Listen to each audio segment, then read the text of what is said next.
Elizabeth Renfro, the Family Consumer Science Extension Agent for UT Extension, Washington County. And today my video is going to be about apple butter and how to make apple butter since it is fall time. This is a great fall time recipe, and so the recipe that I'm using is out of the So Easy to Preserve book here. Okay, and so the recipe calls for 8 pounds of apples. So I've got 8 pounds of apples here. They're locally grown. They call them sweet 16s. And then we also need 2 cups of cider, and I'll pull that out here in a little bit whenever we start measuring things out. We need 2 cups of vinegar, and so the important thing to remember about vinegar is to use white distilled vinegar if it just says vinegar. And then also making sure, and let me find it on here because it's kind of small. You also want to make sure when you're using vinegar that it has that it says 5% acidity.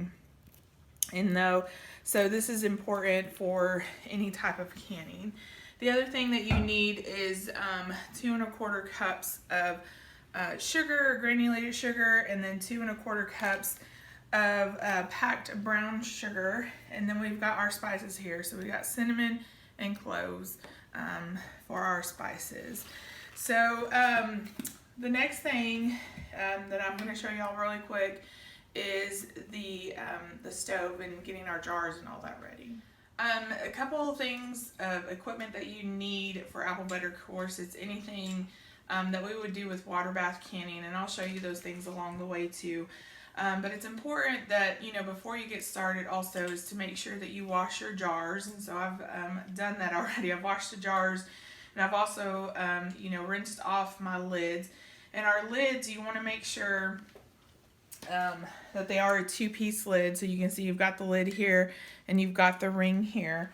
And so our 2-piece lids, especially the lid itself, you see the compound here. So you want to make sure that there's no nicks or gouges in that. So this is a good one. I've checked the other ones. We're going to go ahead and put them in warm water. And so my jars, like I said, I've already got them cleaned, and you can see here in the stove that I've got them. I haven't turned the stove on, but you'll see that I have them facing out because that's just easier to pull them in and out with your pair of tongs. And so with the oven, I'm just going to go ahead and I'm going to set it at 250 just to get the jars warm, because you want to make sure that your jars are warm.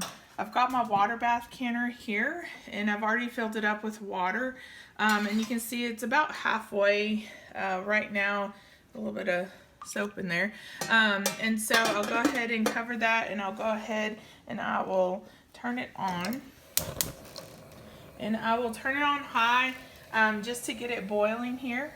So I've got it on high, and then we'll just go ahead and we'll go and get our apple butter ready for this and get that going. Okay, so we're at the point where we want to cut our apples up, and so the important thing to remember about apple butter is that you actually want the skins of the apples to go in the mixture. Okay, so there's a couple different ways that we can do this, or actually a few different ways. You can quarter them. You want to take the core out of them, so you can do it using a knife. You can also do it by using one of these apple slicers here. We'll get that going in here. Okay, and then pull this out, and you can see that it's taken out the core, and we'll just throw those in here with that. Okay.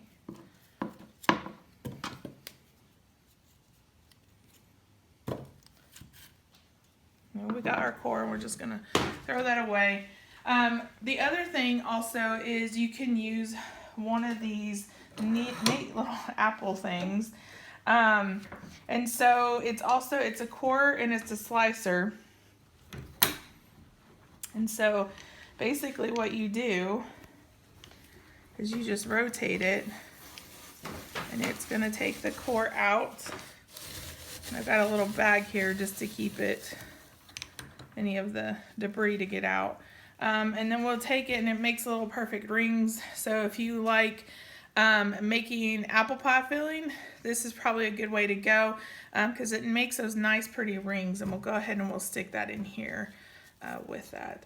So we're going to go ahead and we're going to do all 8 pounds of our apples. I'll probably use the apple slicer here, and I'll be back to show y'all that. So I've measured out my 2 cups of vinegar, white distilled vinegar, and then I have 8 pounds of apples in my pot. So I'm going to go ahead and pour the vinegar on top. And then I'm going to go ahead and I'm going to measure out 2 cups of apple cider. And we're going to pour this in here. And then what we're going to do is we're actually going to cook down the apples and get them really soft. And then we are going to run them either through a colander or a food mill. So I'm going to go ahead and turn that on, get that going. Of course, the cider, like I said, is apple cider vinegar, or apple cider is what you need. And then also the white distilled vinegar for this process here. Okay, so I'm cooking down the apples in the vinegar and the cider, and I think I have a little bit smaller stock pot. So if you've got a bigger one than this, a little taller one, that's probably better. But this is what I have at my house. And so we're trying to cook it down to where it's a soft mixture, and so we still got a few more apples that need to cook down, but you can see that they're starting to break down. And then once it gets to that point, I'll show you kind of what you're looking for. And then we will run it through either a food mill, a colander, or a sieve. So we've got our apples cooked down to this soft mixture here. And so when we get it looking like this, we need to run it either through a fine mesh sieve here. You can also, if you don't have one of these and you just have a colander, you can use a colander. But one of the easiest ways is by using a food mill. And so I have one here, and this is what we're going to do. We're just going to run it through here. So we're going to take some of these apples, and we're going to go ahead and put it in our food mill here. You see it's already kind of broken down here. Okay, we're going to take it, we're going to put it over another pan, and we're just going to turn our food mill.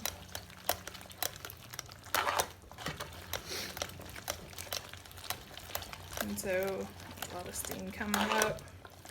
So what we're doing is we're trying to get the pulp away from the skins, but we needed to cook it with the skins because that is where the pectin is found in our apples. And so we just keep turning it, and you can see down here it almost has that applesauce consistency, and so that's what we're looking for. And so once we've run all of our apples through this food mill, then we'll add our sugar, we'll add our spices to it, and then we'll start cooking it down. And so what you're looking for with the food mill is you can kind of see that it's drying out here. This is what you're looking for, and then we just go ahead and we add some more. So you don't want to do a lot at a time. Move this over here. You don't want to do a lot at a time because you'll just clog it up. So we'll just do about 4 scoops of this and put it back over here, and then we'll start turning it again. So I'll be back once I get all this through the food mill. Okay, so we have run our apples through the food mill, and what you'll see is it almost looks like applesauce here. Well, it pretty much is applesauce here. So what we're going to do is we are going to cook this down, but we're also going to add, go ahead and turn it on. Turn on the heat source, and we're going to go ahead and add our 2 1/4 cups of granulated sugar. Mix that in here. Okay, and then we are going to add our 2 1/4 cups of brown sugar.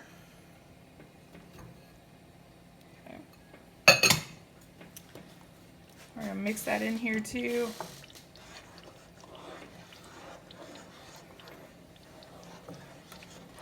And then we are going to add our cloves and our cinnamon. It's a tablespoon apiece. But this is the part of the recipe when it comes to the spices. So you're able to kind of make it your own with the type of spices that you want to put in there. But you don't want to mess with the ratio of the sugars or the apples or the vinegar and cider. So the spices are really kind of the only thing that you can put something else in there, different like nutmeg. You can use allspice, but a lot of times cinnamon and cloves is the big thing that comes out, the flavors in apple butter. So we're going to go ahead and we're going to cook this down. And so what we're going to look for when we cook this down is when we pull this mixture out of the heat, and of course I have a slotted spoon here, but when we pull it out, we don't want it to run on the sides. So I'll get a spoon over here so you can all see. So you can see it's not mounding, it's just kind of very runny. So we actually have to cook that liquid off. And so when we get to that point, I'll show you just kind of along the way what it looks like. And you want to make sure that you stir this consistently because you don't want it to burn on the bottom. So we've kind of been stirring here for about 10 to 15 minutes. So you can see that it's kind of drying out now. It's not quite there, but I'm going to show you. So we're going to just take a spoonful of it, and we're going to put it over here on a plate. And so as it's cooling, we're going to try to still kind of stir. But as it's cooling, you can see that it's separating here. So you see some of that liquid coming out. So it's not quite ready yet, so we don't want that liquid running out from that. So we're going to keep stirring until we get to the point that we don't see that ring of water. So it's been about 15 minutes after the first, about 30 minutes so far total of stirring this and cooking off a lot of the extra water in here. So I'm going to show you all what kind of you're looking at. So you can see it's mounding up pretty good. It's not really running off the sides, but I'll put it over here on the plate so you can see that you're not really getting a ring of water. There's just a little bit, but not too bad, a ring of water coming out. And so that's what you're looking for. And that just kind of a good indication that your apple butter is ready to put into jars. So I'm going to go ahead and I'm going to turn off the heat here. And then I'm going to get set up so that we can put our apple butter in our jars and in the water bath again. So our mixture is ready, and what we are going to do and the equipment that you need for apple butter when you're going to can it. Of course, we need a ladle here. This is a lid lifter here. So it's got a magnet at the end of it, so we can just get our magnets out of our water over here. You also need, this is a bubble releaser here. And then on the other side, we have where we can measure our head space. And so for apple butter, we're looking for that 1/4 inch head space. And then we also have a canning funnel here. So you can see that the mouth is a little bit wider than a regular funnel. And so I'm going to show y'all a couple of, pull out a jar and show you all. So we got our jar out of our oven. So it's been heating in the oven. We're going to go ahead and put our canning funnel on there. Take the spoon out of here. Put that to the side. And so what we're going to do is we're just going to take our apple butter mixture. We're going to pour it into our jars. So this is a pint jar, wide mouth. So depending on like your jars, you can use a wide mouth or a regular mouth. It just kind of depends on your preference. I like using the wide mouth ones because it's easier to get things in and out of the jar. Okay, so we've got our apple butter in our jar, and we're going to go ahead and we're going to use our bubble releaser. So our bubble releaser, we want to make sure that it's not a metal bubble releaser, so it's plastic or rubber. So because when we're moving it around inside, of course you can hear that kind of little knocking, and we don't want the metal to chip the glass, and so that's why we would use a plastic bubble releaser.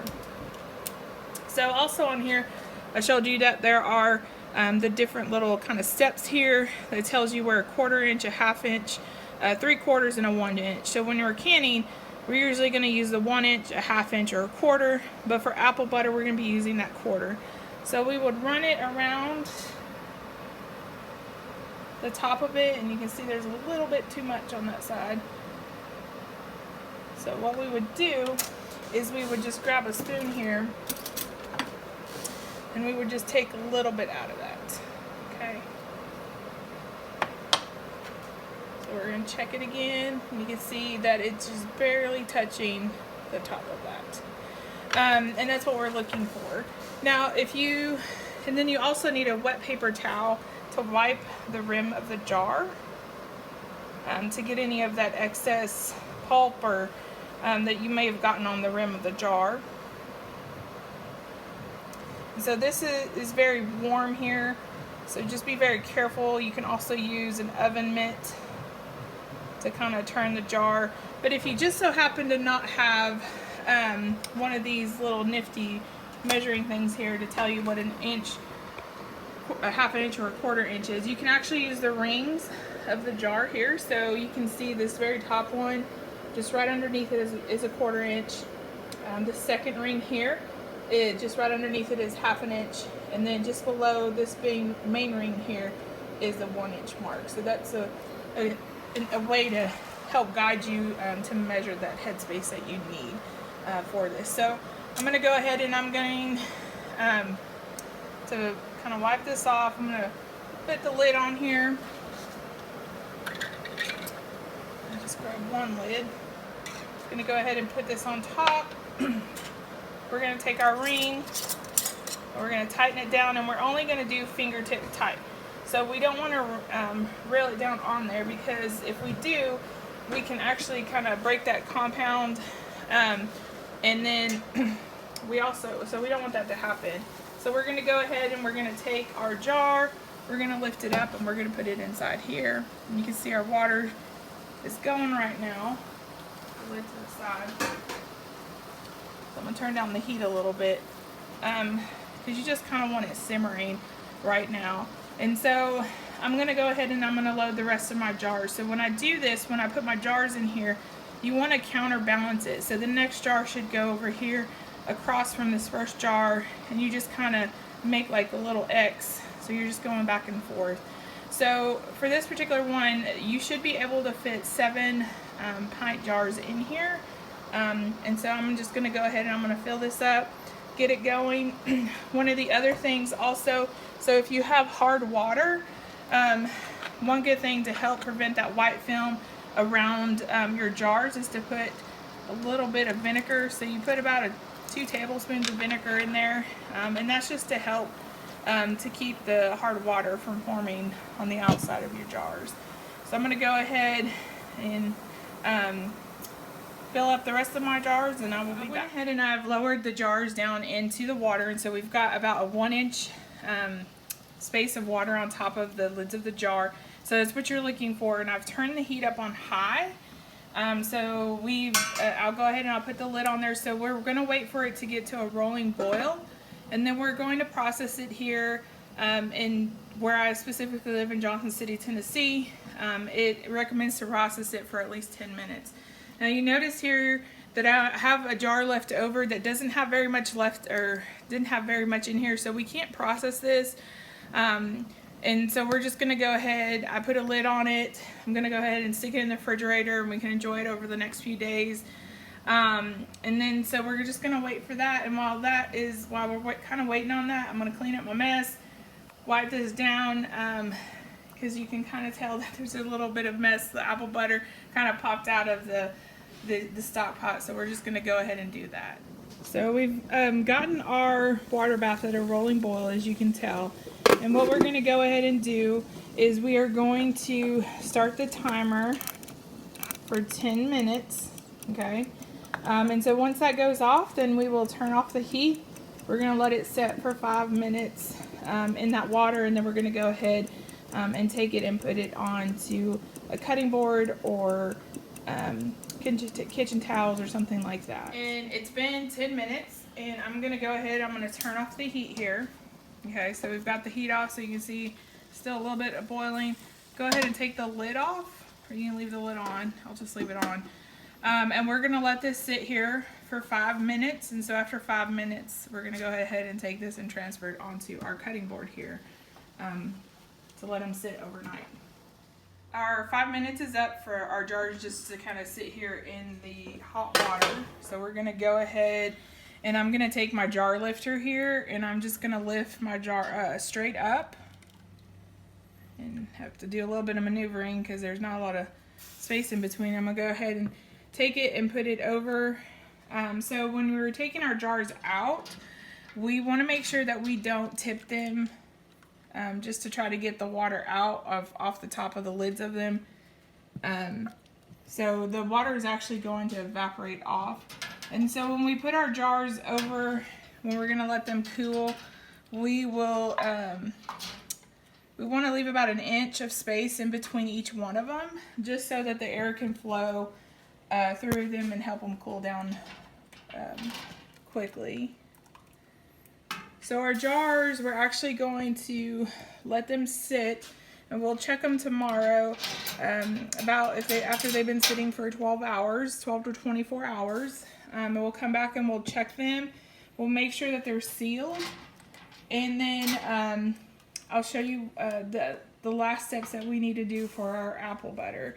So I'm just gonna go ahead and I'm just gonna let this sit here, like I said, for 12 to 24 hours, and we'll come back tomorrow and we'll go ahead and we'll check them and make sure that they're sealed. And hope y'all all have a good evening. Welcome back, everyone. So we have let our apple butter sit for 24 hours, and I went ahead and I checked the lids about 12 hours to make sure that it was sealed, and so there is no give. So what that means is that these are sealed pretty good, but you notice there's a little bit of water residue or hard water residue here. So one of the things that you want to do when you have let your jars sit for the 24 hours and they sealed is actually just getting some warm soapy water and then a washcloth and taking it. We're going to take this ring off here and we're going to wipe down the lid, and then we're also going to kind of wipe down the jar to make sure there's no any like sticky residue or anything like that. Make sure that it's cleaned off. Okay, really good. And then we can let it sit like this, stored, let it air dry. And you can store the ring somewhere else, and it's perfectly fine to store it this way. Or you can put the ring back on it, it's your choice. But also make sure that you, wipe that water away. Oh, see, it wipes it away. But also make sure that you label your jars. Let me dry this off a little bit. So making sure that you write what is in it. So we're writing apple butter, and then writing the day that you actually canned it. So we canned it on the 27th of September of 2020. Just so you know, tilt that so you can kind of see. Just so you know what's in the jar. They also make labels that you can use for your jars to do that too, to make them nice and pretty. And this way too, you can get a nice pretty clean piece of fabric and decorate it, and then put your ring on top of it, and it makes a great gift for somebody for Christmas, Thanksgiving, birthday gift, anything like that. So one thing to remember is, you know, this is good for about 1 year. After that 1 year mark, typically the quality of that food that has been canned, home canned, goes down. So it is safe to eat if you have kept the seal on the jar. If it hasn't broken, it should be okay. And then usually once you open it, you have about a month or so, 4 to 6 weeks to eat it. Of course, if you see any mold or yeast growing on top of your apple butter, just go ahead and throw it out because it's not safe to eat. So I hope this video was helpful for you.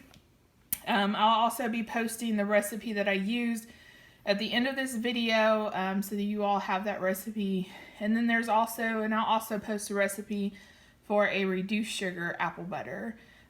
that may be beneficial for those individuals that have to watch the amount of sugar that they intake. So thank you all for watching, and have a good evening.